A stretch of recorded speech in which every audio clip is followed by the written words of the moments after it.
Golden handcuffs is a somewhat commonly used phrase in our world. Defined, technically, it refers to special benefits offered to an employee as an inducement to continue service. The meaning can be both positive and negative. In a positive spin, companies invest significant resources in the hiring and training of employees. Golden handcuffs, such as benefits, are intended to help employers hold on to employees that they've invested in and ensure that their best employees don't leave. In a negative sense, the phrase is often associated with individuals staying at a job they're not happy in, but not willing to leave because the financial loss would be so significant. The negative connotation is the most common use of the phrase in the English language. But here's the thing about golden handcuffs and why the negative connotation is the most common use.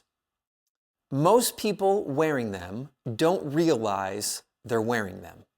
And so that's why it works. I have a friend in the Pacific Northwest who coaches unhappy but otherwise financially successful businessmen and businesswomen. When she explained her work to me, she put it this way. The thing is that most of these men and women can't even imagine living a different life. They have become so accustomed to their salary and position and benefit package, they can't see that there is another way to live. They are not happy, but they feel trapped in their lifestyle. But there is always a way out. Personally, I've begun to move beyond the employer-employee relationship when using the phrase golden handcuffs. I see golden handcuffs as the proper term for anybody who has begun to embrace a higher standard of living that they see no escape from. Lifestyle inflation, where our lives over time slowly become more and more expensive as our income increases, is the norm for most people living today. And stepping back from it is difficult, regardless of where you started or where you ended. When comforts and luxuries become seen as needs, lowering the floor of a lifestyle becomes increasingly difficult. We become bound to the lifestyle we're living, even if we're unhappy in it. This lifestyle inflation may occur because of income or credit, but once a level of lifestyle has become realized, it is virtually impossible to willingly step away from it. It's hard to imagine a 1,400 square foot home once you live in a 2,000 square foot home.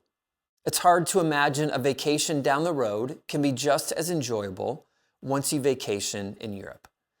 It's hard to imagine a 2012 Honda Accord can get you the same place as a 2024 Lexus.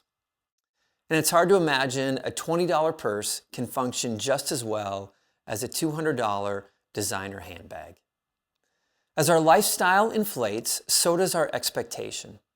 And walking away from it in any and every sense becomes almost unthinkable. Golden handcuffs to the lifestyle we're living.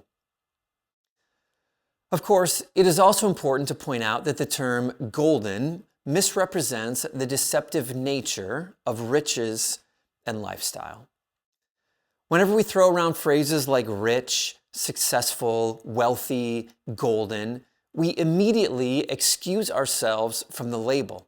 I'm not rich, I'm not wealthy, I'm not part of the 1%. Those phrases always define the other guy, the one who has more money than we do. But when we do, we immediately excuse ourselves from the conversation and consideration.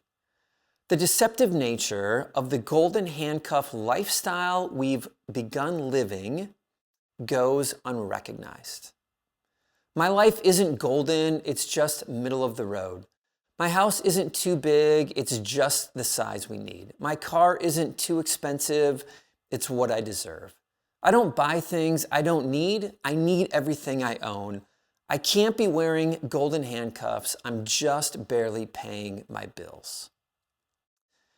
When we fall into the trap of thinking lifestyle inflation has only affected the other guy, we fall into the exact trap the phrase was meant to define. We become so accustomed to living our current lifestyle or standard of living that we see no other way to live, and suddenly we're trapped in it. Golden handcuffs don't have to be golden. Sometimes they're silver. And many of us are wearing them more than we realize. But there is always a way out. There is always a different way to live.